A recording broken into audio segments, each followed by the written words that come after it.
Hello, everyone. Welcome back to the show.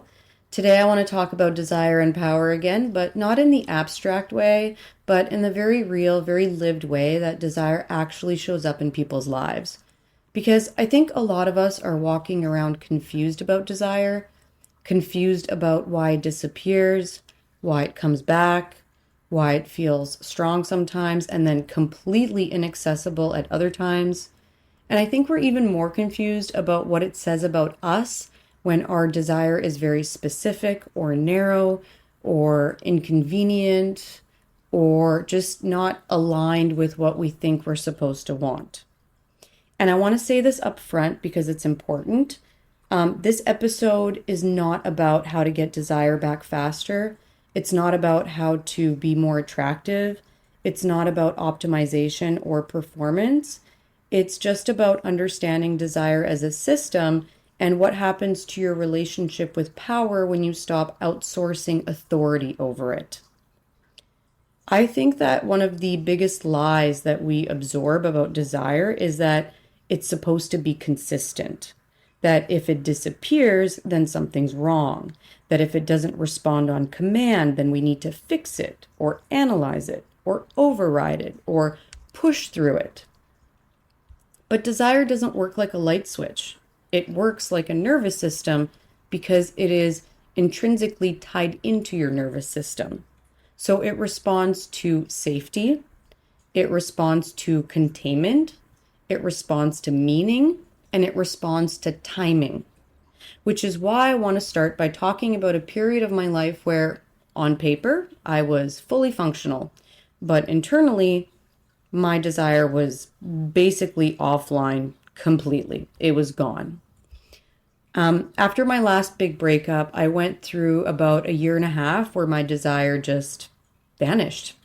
I was heartbroken in a way that I had never been before. At that point, it was the most in love I had ever been in my life, and having it end in the way that it did shattered me. And on top of that, I was dealing with financial stress. I was dealing with a body that was recovering from a massive back injury. And there was just this general sense that my nervous system was fried beyond repair. Now, here's the part that might surprise a lot of people listening. I wasn't panicking about my desire disappearing. I didn't sit there diagnosing myself or wondering if I was broken or asexual or damaged. It just left and I just let it go. That's it. I knew intuitively that my system just needed time to heal. I didn't want to think about sex, intimacy, dating. I didn't want to perform desire. I didn't want to offer my body or imagination to anybody else. And instead of, forcing myself back into it, like a lot of people do after bad breakups, I just told myself, when it comes back naturally, I'll deal with it then. And that really fucking matters. Because sometimes desire disappearing is not pathology. It is protection while you are healing a very deep wound. Now, about a year into that period, something did start to shift. I'm not going to lie. It wasn't dramatic. It didn't happen in a way that made me want to go out and date people or sleep with anybody. What came back first was not action, right? It was my imagination. I went back to reading romance fiction just for myself, and that's how desire just cracked the door open again. It wasn't through another person. It wasn't through validation. It wasn't through being wanted by somebody. It was actually through containment. Because at the end of the day, fiction gave my desire somewhere to move without risk, right? It was safe there. There was no possibility of rejection. There was no insecurity to manage. There was no nervous system threat of abandonment or disappointment. I could just let myself feel erotic energy without outsourcing it to another human being. And that's a huge distinction because desire doesn't just care about pleasure, it cares about safety.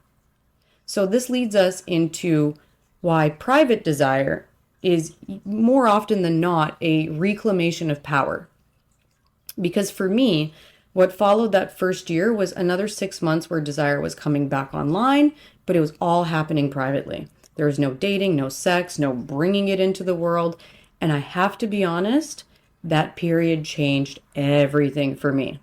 Because for the first time, my desire felt like it belonged to me. I wasn't generating it in response to somebody else wanting me. I wasn't using it to regulate insecurity. I wasn't offering it as currency for love or attention or validation. I learned that I could live inside a very deep erotic current without another person being involved at all.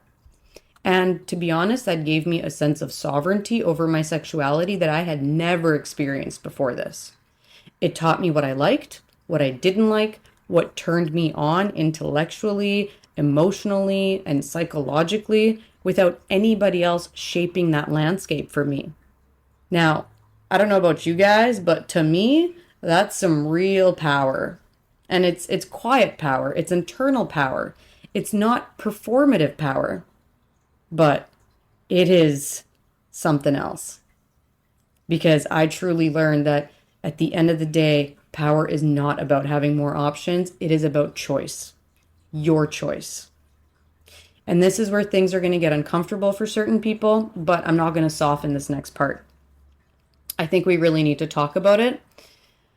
One of the biggest shifts that came with this integration was realizing that I no longer was willing to use sex as a way to feed insecurity. And I know that I am not the only person that used to do this at one point in their lives. I think most of us actually use sex as a way to feed insecurity. It is so prevalent in our culture that having sex with people makes us feel like we're worthy in some way. I stopped being willing to have casual sex just to feel wanted. I stopped giving chances to situations that didn't actually feel aligned with my desire. I stopped trying to manufacture attraction out of gratitude or politeness. And this forced me to confront something that I have been fighting for years. And the fact is that my desire is very specific. It's very narrow and discerning. And when I was younger, there was a time in my life where, like I said earlier, like if a man really liked me and validated me and worshiped the ground I walked on, I would try to see if I could create desire from that. I would try to override my own body and tell myself that I should want him, right? I mean, when you have a guy sitting in front of you being like, I'm willing to give you everything, and, just shows up and just is madly in love with you, you're like, I should at least give it a shot. I might never find this again. But you guessed it. That never works. Ever. All that ended up happening is that I broke a lot of hearts. Unnecessarily. Because I didn't know myself well enough. And eventually, I had to face a hard truth. Just because somebody loves you does not mean you will desire them. And trying to force desire out of moral obligation is a form of self-betrayal. And believe it or not, I actually went to therapy over this. Like, I genuinely thought that there was something wrong with me because I am only attracted to a very specific type of man. Physically, intellectually, and energetically. And I tried to talk myself out of it with a therapist. I was trying to expand my range, to be more reasonable.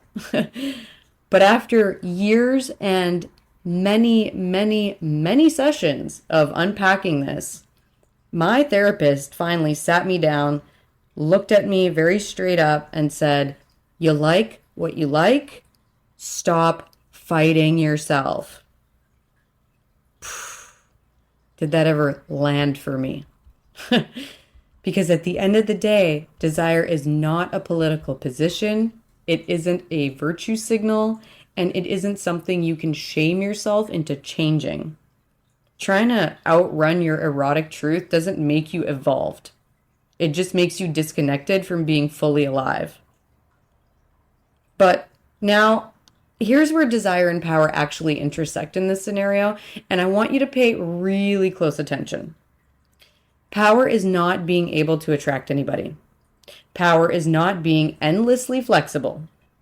Power is not overriding your body to meet external expectations. Power is trusting yourself enough to say no, even when yes would be much easier. Power is being willing to be alone rather than violate your own erotic truth. Power is letting desire be narrow without making it mean something, like you're broken or cruel or entitled or whatever. You know, when I made peace with the list for what I need in order for desire to be fully alive with somebody, my life changed. And yeah, I know that means that my options are very narrow, but I'm okay with that because I would rather be alone than share erotic energy in a way that feels misaligned. And that's not arrogance. That's just integration. So if there's one thing I want you to take away from this episode, it's this. Desire doesn't exist to make you a better person. It exists to tell you the truth. And power is not about controlling desire. It's about listening to it without negotiating yourself away. And when you stop trying to make your desire morally acceptable, when you stop outsourcing it to validation, when you let it rest and return and shape itself on its own terms, something very grounded happens. You stop chasing, you stop performing, and you start inhabiting yourself. And from that place, desire becomes clear, and power becomes quiet, and nothing feels forced. That's the work we're doing here. And it's not easy. It takes self-reflection. It takes time spent alone, letting yourself sit with discomfort. And it also takes the courage to let go of what other people think about you. But I promise, if you're willing to embark on the journey is beautiful because it's a journey into your inner world. And our inner worlds are so full of life, desire, beauty, and creative energy.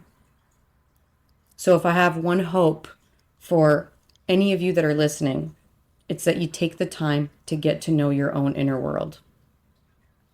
Thank you so much for listening to this episode.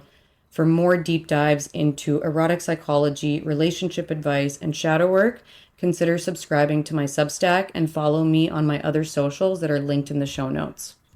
Have an awesome rest of your day.